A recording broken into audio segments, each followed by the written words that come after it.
Welcome to Waypoint Real Talk, where we discuss real estate and your home. Let's get started with your hosts, Aaron Shishilla and Austin Hines.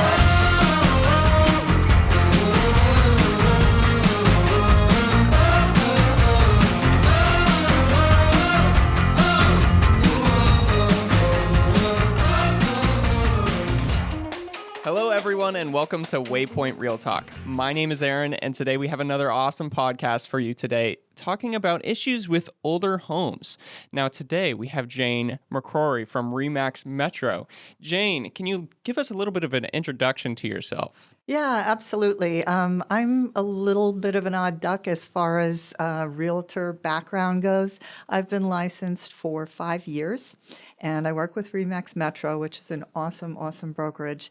I came up through the corporate world. I was an executive with the airlines, with an international airline, and I also worked as a VP in banking for a couple of the larger brokerage houses on the financial services side.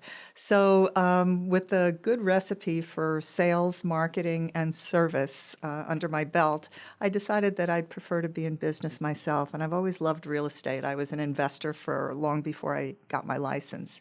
And this is how I ended up. So I think with those kind of founding blocks, in a way, it gives me a really well-rounded way to support my clients with all kinds of different aspects of real estate.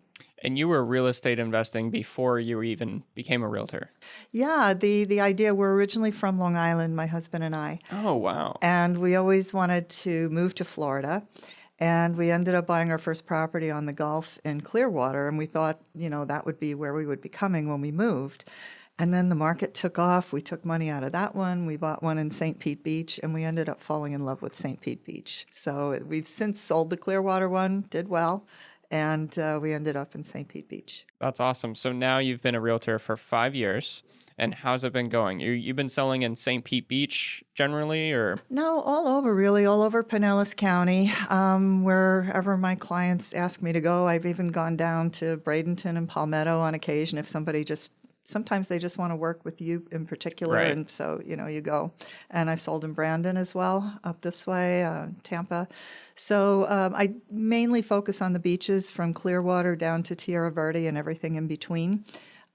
The market is, as I think everybody knows by now, it's gangbusters, absolute gangbusters. We have shortage of inventory. We have a load of people that now want to come to Florida because of all the advantages, especially in this environment. And so we're getting a huge number of people from up north, and even California I'm starting to see now. People from California to Florida? Yes. What are the main incentives, do you think, for people to come to Florida and where we're located? Well, because of our friend COVID, the Chinese virus, people have figured out that they can work effectively from home. Companies have figured out that they can cut costs and have happier employees by letting them work from home in many cases. It's kind of changing the dynamic of what people are looking for in a home because it now has to have at least one, sometimes two, work from home areas. So that's one reason, if you're going to work from home anyway and you don't have to commute to an office, why not be in a nice climate? The second thing is the zero income tax for the state. So if you're coming from a high tax place like New York or New Jersey, that's very attractive. It's an instant raise if you can do that. And the third thing is there's a lot of political reason now because people see the writing on the wall with the way some of the states and cities are managed, and they see a big tax bill in their future. So they want to bail before any of that happens. Yeah, that makes a lot of sense. Now, you sell quite a bit of older homes, especially in the Pinellas area. There's, I think, probably a mix of newer homes and older homes, but you experience some potential issues with older homes that we're going to talk about today. Correct. So can you give me a broad view of what those potential issues that homeowners or home buyers may run into, or even home sellers may have issues selling their home with? Yeah, so a lot of it a lot of the items are things that are picked up in a 4-point inspection. So 4-point is, of course, the roof, the AC, the electric, and the plumbing. So in those categories, you kind of have numerous things to choose from there that could come up. And then in addition, you have structural soundness in some cases. I mean, we are on the beaches, so you have a salt environment, you have sometimes sand, soil, whatever, and some of the construction, especially from maybe the 40s or so, is not something that you'd see today.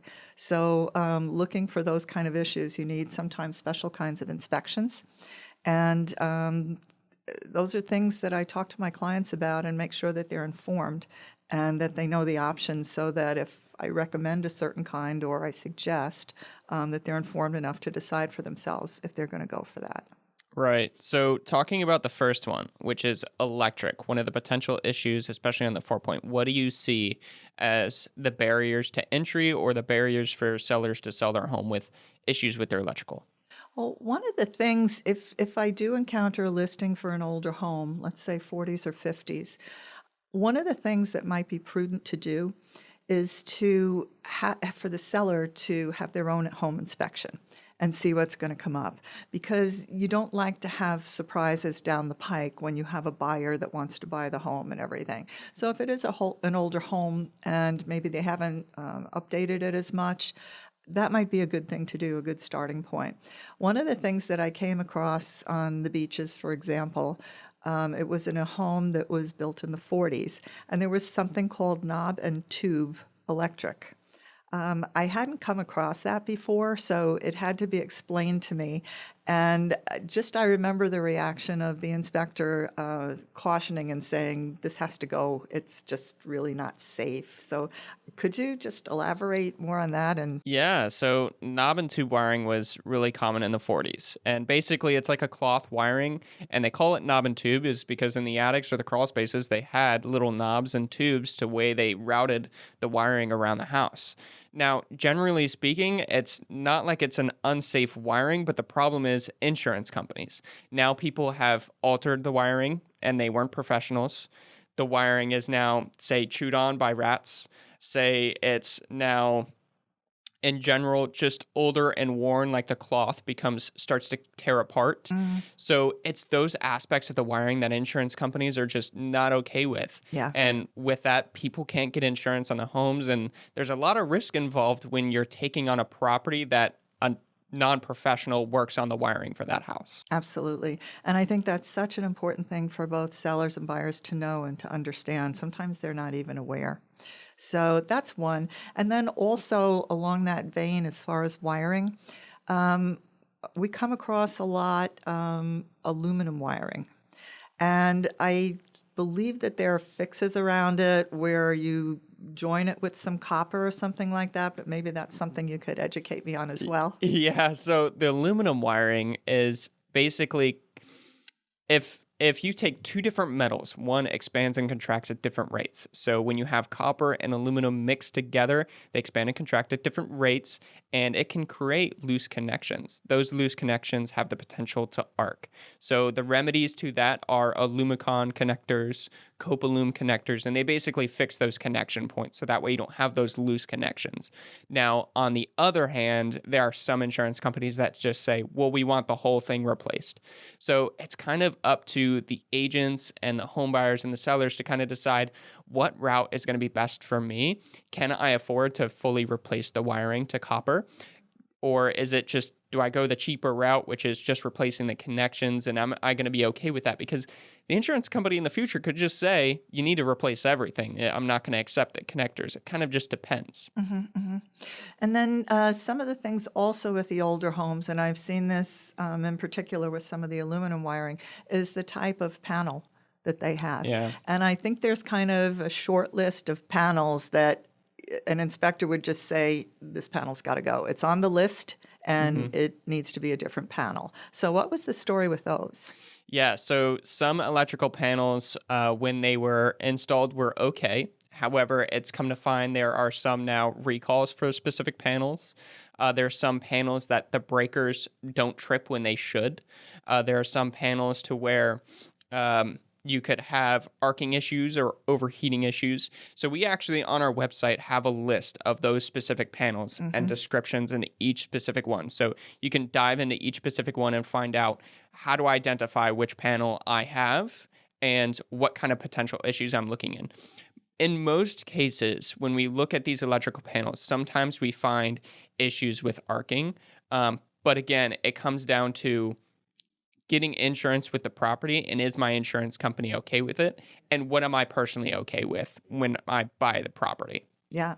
But I mean, as you can imagine, these are things that if I were representing a seller, we would want to know this at the beginning of the story, not, once we're in contract and there's an inspection, because the seller should have time to consider what they'd like to do about some of these types of problems, and understand what the costs are. And that would contribute towards the discussion of pricing the home once that discussion is had. So those are pretty important points. Another one that I just came across recently was interesting to me. So the old, if you, I guess, think about the old lamps, when you plug it in, it had two prongs and it went into a two-prong outlet. Now, with the more recent construction and I guess code, you have a ground and you have a third prong in the outlet. And there are outlets that have been replaced and put in that are three-prong outlets, but it's only two-prong wiring. Why is that a problem? Well, everything in the house has to be grounded now. Now, it's not a requirement to bring a house up to code. Just when you officially build something, get a permit, you have to build it to code. But again, it comes down to insurance. So when the insurance company comes and look at it and wants the 4-point, they're like, well, what type of wiring is in the house? Is everything grounded? And the inspectors have to state, well, there are two-prong outlets, or maybe there are three-prong outlets to where they're not properly grounded. So we have to call that out. And what's your protocol for a 4-point? So when you issue a 4-point inspection, do you put a pass-fail on it, or do you just list what you found? Yeah, the 4-point isn't a pass-fail, and that's a lot of miscommunication out there. It's not something that we decide if it's a pass-fail. We specifically just write down the facts of the property and hand it off to now you and your client, and you hand it off to the insurance companies. The insurance underwriters are the ones that say pass, fail. You need to have this fixed, or we can go along with this. I'm going to give you 30 days, but after 30 days, it needs to be addressed, that kind of thing. Yeah, exactly. And then, with the electric, there's just a couple of other common things that you find on, believe it or not, a lot of inspections. One, for some reason, is exposed wiring in the attic. Somebody didn't put a cover on the junction box or whatever it was, so that's one. And then the other one, very popular one for inspectors, because you have to find something in an inspection, right? Another popular one is a GFCI, kitchen and bathroom. So what's the story? Why would there be so many open wires in attics? Because it's hot in the attic, and people don't have the time to apparently put a cover on a junction box. But the problem is, if you leave it open, you're leaving exposed wiring to somebody could just step on. Because when you're walking in the attic, you're focused on where you're walking to, and people aren't so focused on what they're stepping on. Yeah. They're so focused on, I'm hitting the trusses, but with all that insulation in there, you can easily misstep. Now, with the open junction boxes, it just goes to show that you need to have everything covered and protected. And because something were to happen, you don't want a fire to occur. GFCIs, it's pretty much ground fault circuit interrupter. So if something becomes, now if somebody sticks a fork in the outlet, if your toaster gets wet, you want to shut off the power to that circuit immediately, because if you have a knife in the toaster for whatever reason and it shocks you, you want it to just cut off. You don't want it to continue. So those are the reasons we're putting those items in there, and that's why insurance companies want to know. The 4-point is also not something that we necessarily make up. It's a standard form. Okay, yeah, cool. That's great.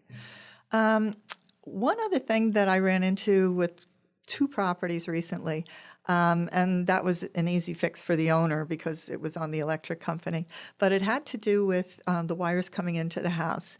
One being not properly insulated, and the other was something about a loop that wasn't there. What was up with the loop? Yeah, so insulation, again, we got to make sure we keep those wires not exposed. Now, with the loop, that's called a drip loop. And basically what that means is we need to have a loop with the wires coming in because we need to have water as it tracks down the actual cord. We need to have it drip out because if you don't have the loop, if the water follows the cord into the house Gotcha. and into the electrical panels. That makes a lot of sense. Thank Yep. you. Thank you for that explanation. Yeah, of course. I'm glad I brought my A game today. You're asking some tough questions. And a couple that I've seen, I don't know if it was code in the 40s or what, as far as the vent fans in bathrooms. If they had to have them, or maybe they all had windows at the time or something. But people have since put in vent fans, and they vent them into the attic. That's bad because... Well, you see, in Florida, it's actually not that bad. But it's code to have it putting to the exterior, and technically your attic is not the exterior. In the northern climates, it's actually very bad. And the reason being is because if you take a hot shower and you put all that humid air into your attic, well, in the attics in the northern climates, they're not as humid as you would have in Florida. So what happens is that air starts to condense, that humid air from the shower, and then you cause stains on your ceiling in the attic.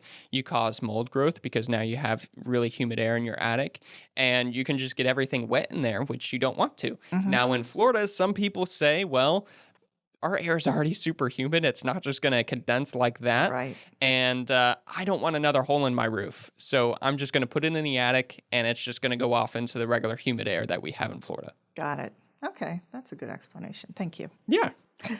Should we move to plumbing maybe? Yeah, let's go to plumbing. Hit me with your questions and what your sellers happen with plumbing. Well, one that's not necessarily just for older homes is the topic of the water heater, the electric water heater. So what's a good age for a water heater? I know the language that I usually see in the reports is budget towards a new one, but it's my understanding, or at least I've been told, that the water heaters can degrade from the inside out. So where you might be getting hot water just fine and where the outside kind of looks just fine, you may have kind of a ticking time bomb on the inside. Right. So it kind of just depends because typical expected life of a water heater, if you're talking about a tank, is 10 to 15 years. Now, when you're talking about the inside, yes, it does corrode. You get sediment in there. Believe it or not, our city water that we get, it actually has tons of dirt and sediment in it that people don't realize. And your water heater actually collects all of that. So when you don't properly flush out your water heater and drain it yearly, you build up that sediment. Now, you can also have coils that go bad inside the unit. Now, what you're talking about with the ticking time bomb, that's that TPR valve that's called out on the 4-point. We need to make sure that TPR valve's there. We need to make sure that the discharge tube for the TPR valve is there because any hot water that comes out of that tank not just needs to come out of the valve, but needs to go straight down to the ground because that's very hot water. Gotcha. And the TPR valves, do you need that in a condo as well, or is that just single family? You know, I'm not 100% certain on the actual codes that's there, but on condo inspections that I've done, there's always going to be a TPR valve that's going to be there. Gotcha. Okay. One thing that came up that was new to me, being in Florida, and something that I wouldn't have had before. One word for you, Orangeburg. Okay. So I came to learn that a lot of the houses on the beach had different means of connecting their sewer lines to the city. And there was a material called Orangeburg, which apparently is not such a good thing. Can you describe that? Yeah, so Orangeburg, as far as I'm familiar, is maybe a northern term. Now, here in Florida, what we have is cast iron. And cast iron is the issue with the drain pipes that we have here in Florida, especially near the beaches. Cast iron, the reason what happens is they actually corrode from the inside out because you have water that's draining on the inside. It begins to corrode. You can't ever see the damage, so you need a sewer scope inspection. And what that is, they basically put a little camera through your drain lines and look on the inside to see what kind of integrity. Because if you have cast iron, it's not a matter of when, but it's a matter of if they go bad. Or I'm sorry, it's not a matter of if they go bad. It's a matter of when they go bad. Right. So if they go bad, I mean, you could have to rip up your brand new flooring in the kitchen. It could be just on the exterior. It could be through the entire house that you have to replace your drain lines. Yeah, and I know some of the places even don't have the external access to the line. So that's something that people have had installed after they've had the scope. I do always, for all my clients for single family homes, make them aware that there's an option to have a sewer scope, and that it's something, especially for a home 50s or around that vintage, that they might want to consider, because having that when you're still in the inspection period for whatever it costs, a few $100s to get that done, can be a lifesaver later on if you're, as you're saying, towards the end of the lifeline for that cast iron pipe. Yeah, for sure. Just it's amazing that you're talking about these points, and we're not telling you to bring up these things with the pre-listing inspection or the sewer scopes, but just a couple $100 save you so much money in the long run. Yeah. It's well worth the return on investment. Yeah. No, Yeah. these are all my points. Yeah. Just from things that I've had come up in inspections. Let me see. The other thing, too, some of the older homes used to have septic systems, and then they went to sewer lines later. And I know that in some cases they may not have filled in the septic system correctly. So there are certain rules or codes around how you have to fill that in, right? Yeah, so I'm not 100% familiar with septic systems, just because we don't inspect them. Home inspectors don't really look at the septic system otherwise than saying, you got a septic system and you should get it inspected by a septic inspector. But I would imagine that having those things filled or removed would be really critical, just because you could have a lot of damage or something could cave in at some point. Yeah, exactly. And then something that was also particular to Florida for me, and not something I would have known about from home up in Long Island, there are a lot of washers and dryers in the garage. I would have never seen such a thing on Long Island, so that was very new to me. And that was fine when the houses were built and people almost expected that they would be there. People come in still looking for the hookups in the garage, but a lot of people want to bring them inside the house. And I think that you can't just plop it next to something that has water, like a bathroom or something. I think the laundry, if I'm right, the washing machine has to have a certain size drain pipe, which may not be the same as a sink, for example. Yeah, I believe it's 1.5 inches from what I remember. I may be wrong on that specific, but you need to have a specific washer drain size. It might be 2 inches. I'll have to look at the reporting for that and actually put that in the blog for this podcast. But yeah, they need to have a specific. It can't be undersized. Yeah. So I remember that coming up because people will come in and say, "Oh, we can just move it here," and I'm thinking, yeah, maybe not. You should check that before you bank on being able to do that. Let's see. And then the other things that come up really for me in inspections are just maybe plumbing leaks and things like that. And those are things that are easily fixed and usually something that a seller would agree to address, for the new homeowner. So moving along to roof. Yeah, for sure. Your questions. Okay. So tell me the difference between clips and straps. I love this question. We get this question all the time. So clips are basically a lot of times used on wood frame. However, they could be used for concrete block. Basically, it's a little piece of hardware that connects the top plate of your exterior wall to the end of your trusses. It basically ties down the exterior wall to the roof and actually holds everything down. In Florida, we want to hold everything down because we get a lot of wind. So those clips need to have 3 nails into the truss. And I will repeat, 3 nails into the truss. If you have 2 nails, you don't get the clip credit for it being counted as a clip. Now, straps or wraps are basically like a clip. However, they actually come up out of the concrete block and then wrap over the truss on the other side too. So clips only on one side. The straps or the wraps, they have 2 nails on the upside and 1 nail on the backside or the downside of the wrap. So this is all about the trusses, nothing to do with the shingles. No. This is basically how the truss system or the roofing system is held down to the exterior walls.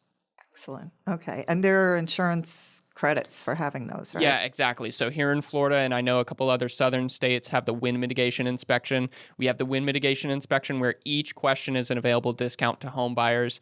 And basically the roof to wall connection, the hurricane clips or the single wraps, that's an available discount for you. So if you have hurricane clips, if you have hurricane straps, you get a potential discount. Can they be retrofitted so that can they be put in after the roof is on? Yeah, so they could be putted or installed or repaired at any point. There's a lot of different access points, whether in the attic, you take down the soffits and you come through the eaves. But they can be retrofitted to add an extra nail. As I mentioned, if you have only 2 nails in a hurricane clip, you don't get the credit. Yeah. So just tapping in another nail can give you that credit. So there are retrofit companies that can do that and have the hardware that's for good. you. That's good, yeah. So that you don't really have to do a whole new roof to get the credit. No, you don't. Now, a new roof is a different type of credit. So you can get a permitted roof that's after March 1st of 2002, and then that would give you another discount. Okay. Another thing that comes up as far as inspections, and it's roof related. Well, first of all, I think people in Florida say roof. So Do we? in Long Island, it's a roof. So anyway, if you have a block stucco home, and I say to the buyer, are you going to have a termite inspection, a wood destroying organism inspection? And they look at me and they say, what do you mean? The house is made out of block. Where are the termites going to go? Right. To the roof. Yep. So how often is it that you come across termite evidence on a roof? Absolutely love this question. And the reason why I love this question is because people with concrete block homes, they're like, I don't need termite inspections. I am invincible to termites, and it's just simply not true, as we mentioned. You have wood at your baseboards, you have wood in your doors, you have wood in your door frames, you have wood all throughout the house on the inside. It's not just the exterior concrete block. You have wood in the trusses. So you need a termite inspection for a concrete block home. All it takes is for any wood to become slightly wet, about 30% wet, and those termites love it. Oh, so it has to do with the water. Yeah, so they don't actually like just dry wood. Most cases, when you're looking for, or termite inspectors looking for termites, they're looking for spots of moisture. So whenever you think about or doing a termite inspection, you're really looking for spots of where is wood leaking, or where is water leaking. For example, around the garage door frame, there's a lot of wood that's there. Water comes down off the roof, hits the driveway, kicks back up, and hits the wood. Termites just come up and eat it right then and there. Same thing when you're talking about the roof and the trusses. The reason why you have a lot of termites that come through there is because you have drywood termites, which fly. They come through the soffit vents and into your eaves, and they actually eat away at where you have roof leaks. So if you have a moisture intrusion problem or water leaks problem, you're much more likely to get termites. That's probably going to be the single best thing I learned today was the moisture and the termites. And how do those other guys get in there, the subterraneans? Subterranean termites, those are things from the ground, and they're basically blind, crawling all over through the ground. They come through driveway cracks, little cracks in your foundation, because you have those. It's not a structural issue, but you have minor cracks. They climb through there. They can climb through any little hole that's on the exterior and basically get in your house. Wow. And I think there was something in one of the inspections I went to where the inspector wasn't happy that some part of the exterior of the house was touching the ground. And he wanted the cement part or the recessed block part to be visible so that you could see, do they make little mud tunnels or something? Yeah. So those are your subterranean termites. Basically on wood frame homes, you have the foundation, which is the concrete block you were mentioning. And then you can have the actual wood and the stucco that's over it. You basically want a 4 to 6 inch clearance of that stucco from the ground. The reason being, as you mentioned, you don't want any water or anything kicking up, touching that wood to get it wet, and then termites just eating away at it. Got it. All right. That's good. That's interesting. Also, in some of the older homes, there's been an issue with roof venting, either not being adequate or missing. And it's funny, I think about it now, because I'm in the business and now I'm more looking for these things. But I know growing up, there was always some kind of little stacks and things coming out of people's roofs, and you never really knew much what they were for. But what's the purpose of those, and why is it so important that they're done correctly? Yeah, so there's different types of roofing vents that we can talk about here. There are offset ridge vents, there are ridge vents, there are plumbing stack vents, which are for plumbing. Now, all those different types of vents, it's basically a penetration through your roof. And anytime that you're going to have a roof leak, I'm going to say 90% of the time it's going to be through one of those penetrations. And the reason being is because flashing isn't done right. You have nails around there, you have holes around there. If anything's not sealed properly or not done to the manufacturer's specifications, it's much more likely to get a roof leak. So as home inspectors, we're going to go around, make sure everything's sealed properly. So then that way, you're much less likely to get a roof leak through those penetration spots that are already so likely to get roof leaks. Oh, I see. And that's such a hard thing when you do get a leak from a roof because the water travels in whichever direction it feels like traveling. So if it feels like making a left turn at some point, it does. And the leak could come out on a different side of the house than where the problem is. So not that easy to figure out. The moisture meters, I guess, are pretty helpful for tracking stuff in the walls. Yeah, you can use moisture meters, you can use thermal cameras, and that pretty much can tell you where your water is. Is that part of a normal inspection to have those cameras and meters? Yeah, for sure. So most home inspectors will have like some type of thermal camera with them or moisture meters with them, so that way they can tell if something is wet. Now, just because something's not wet, for example, today, doesn't mean that it's not wet tomorrow. Just because we may have had 3 days of not rain or whatever reason is, it may not be wet at the time of the inspection. So it's important to just keep an eye on those areas of concern and see what it does. Yeah, exactly. And it's a good thing, I think it's comforting to a buyer if they're told that it's old damage and not so much a current event, so to speak, with the water. That's always comforting. As far as windows and doors, let's talk about that for a minute too. I see single pane, double pane, and impact glass. So for me, my take on it is the single pane is the least reinforced, and heat transfer would occur most in that, and noise. And then double pane, I guess, is a little bit better. Is it vacuum in between it or air, or what's in between the double pane? In most cases, you have like an argon gas.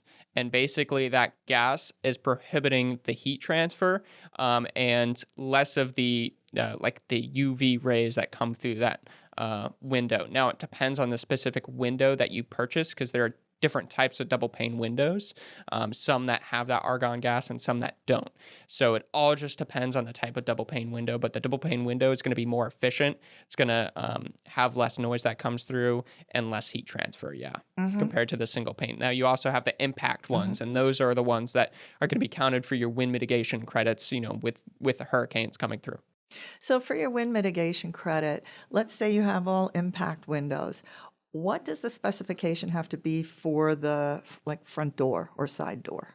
So if you're going to get the opening protection discount, which is shutters at all your windows, you need to have every single opening with a proper shutter that's impact rated or an impact rated window.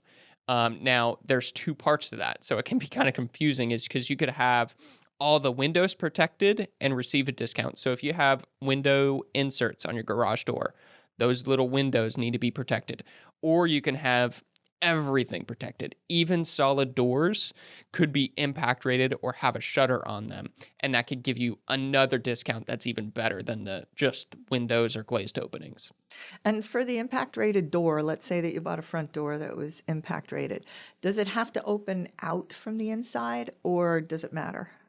No, as far as I'm familiar, I'm not 100% familiar as far as which way it needs to open.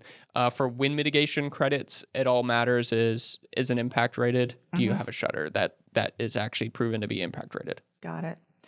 Well, a lot of times I see on an inspection report something about the operability of the old sliding glass doors, especially in condos. And sometimes with a double hung window, there's a part that's on the side that makes the window stay up when you push it up. And sometimes those go either one side or both sides and the window won't stay up or it opens crooked, something like that. Those are things I think that are pretty easily addressed. And if I were with a seller on a seller's listing that I had signed up, I always check the operability of their sliding doors. And if they're not working that well, if they're screeching or you have to put your whole body into opening them, I always suggest that they have the door serviced. It's not an expensive repair. But it makes such a difference when a buyer's coming into the home and they can kind of open the door with one finger, and it just gives confidence that the owner has kept up with things. So I think that they take the whole door off and they put Yeah, some kind so of part in. with the sliders, I mean, you'd pretty much just clean the door tracks and then you replace the rollers. So there's little rolling balls that are on the bottom of the sliders, and sometimes they get a lot of gunk built up in them. They get rusted, especially if we're near the beach. Yeah. So you just replace those and you got a brand new slider. Yeah, and it's not that expensive to do, relatively speaking, but it's a good thing for a seller to think about doing to get their house ready. It's Yeah. all those little hidden things that people don't necessarily see, but they would notice if it wasn't working right. Right. Yeah.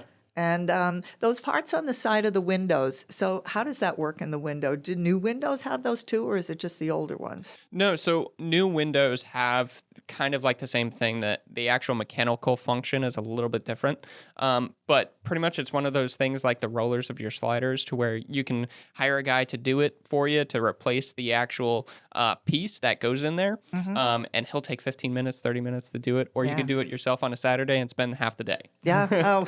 So I gotcha. it just kind of depends if you want to do it yourself or you want to hire somebody out to do it for you. All right.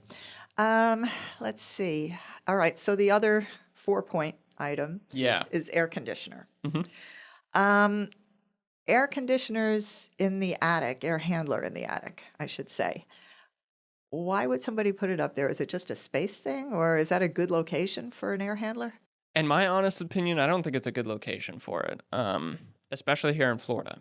Now, it is kind of like a storage thing. So if you think about it, you save a lot of space by having it up in the attic, but you need to make sure that it's properly accessible. The HVAC technicians need to be able to get to it and operate on it. And so when we call out something that's not accessible, that's the reason behind it's not accessible, is an HVAC technician needs to get up there and be able to properly work with their tools.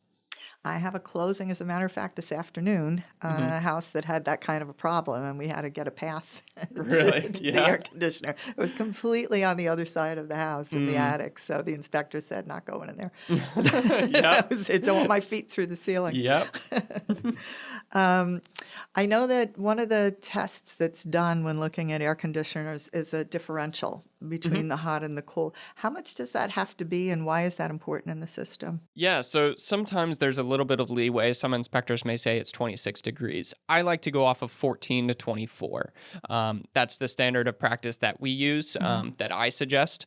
And basically what we're looking for is it at least cooling the air by 14 degrees. If it cools more than 24 degrees, then you can get something that's known as supercooling, meaning it's cooling the air a little too much and needs to be toned back.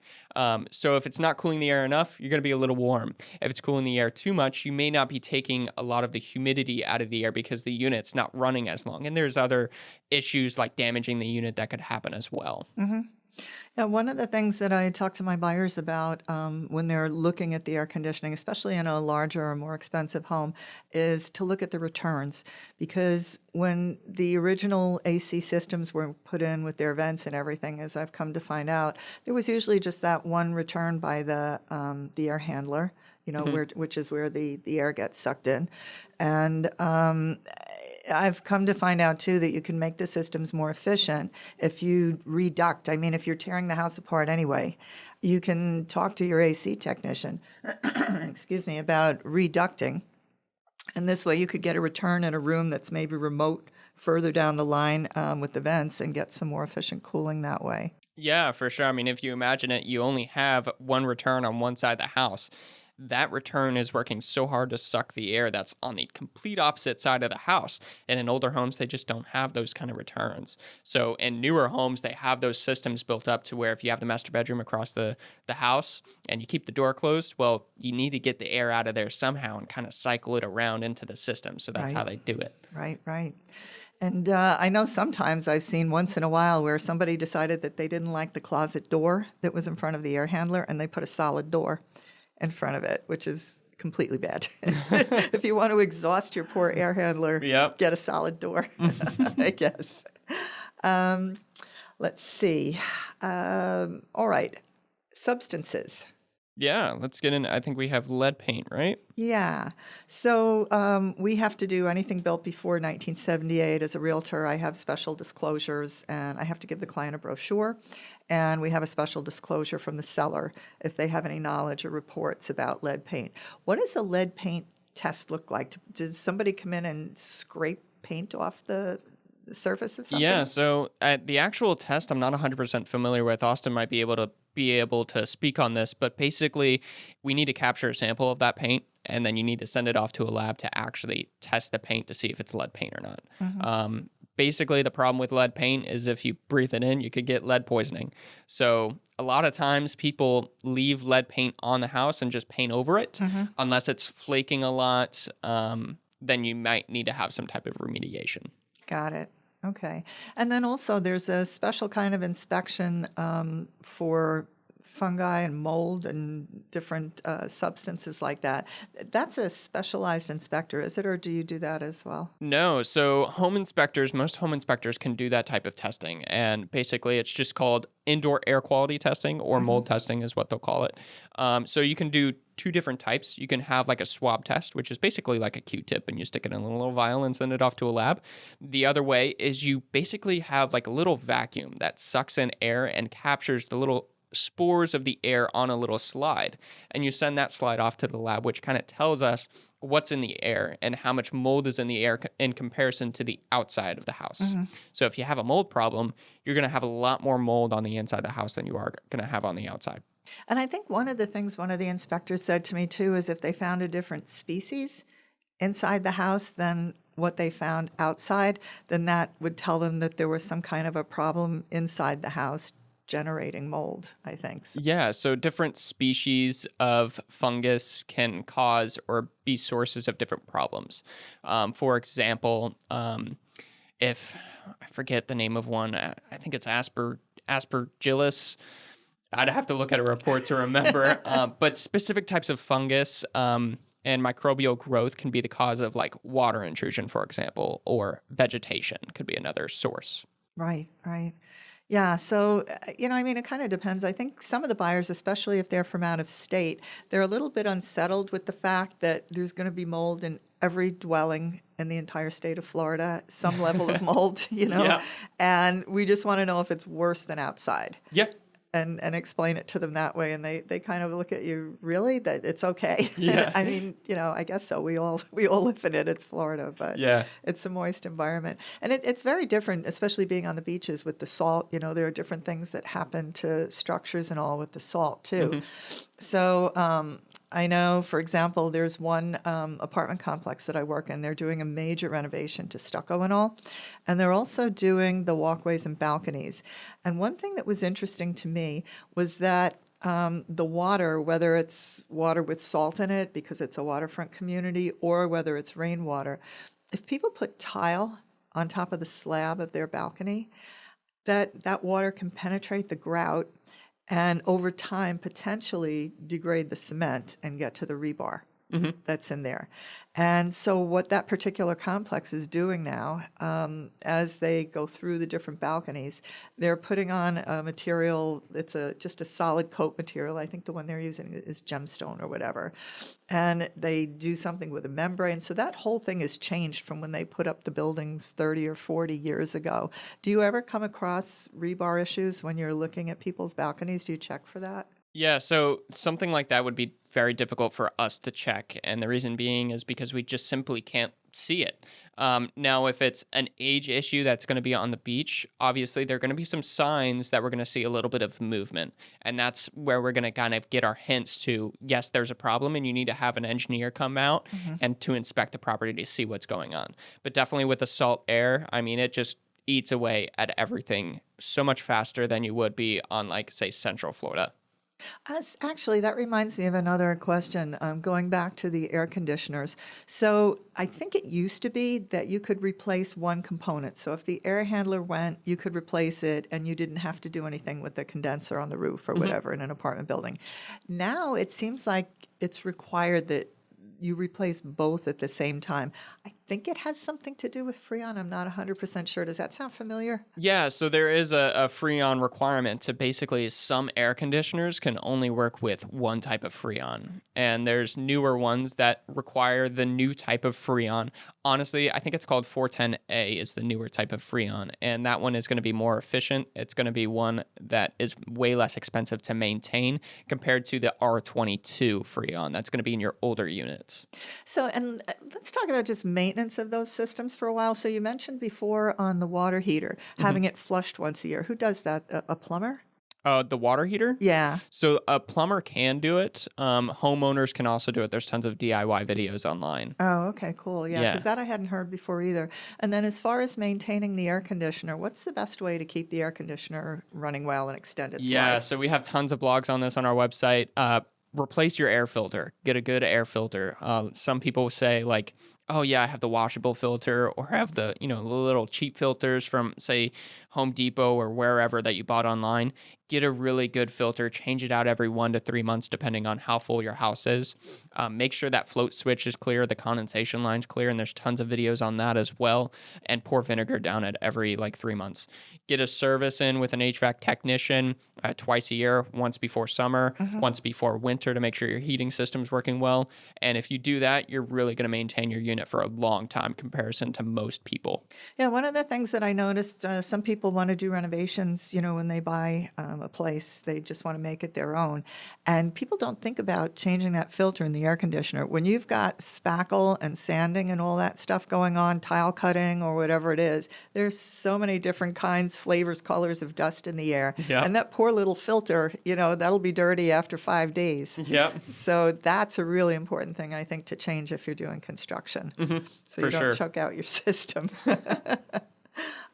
So have you heard or seen sinkhole activity in our area here? Are there certain havens where that would be most likely to occur? Yeah, there's certain pockets around here. Now, it's really not as common as you would have it in other areas, but there are certain pockets which you can just Google, the pockets around you, and then it'll kind of tell you where those pockets of sinkholes are. But in most general areas in the Tampa Bay area, you don't have to worry about sinkholes. Yeah, that was another new thing for me. We didn't have any sinkholes in Long Island Yeah. either, so something else to get used to. Yep. And then I guess lastly, just the topic of structure. So again, with a house that I was helping buyer with, actually we didn't end up buying it because it had most of the issues we've talked about. So they ended up backing away from it.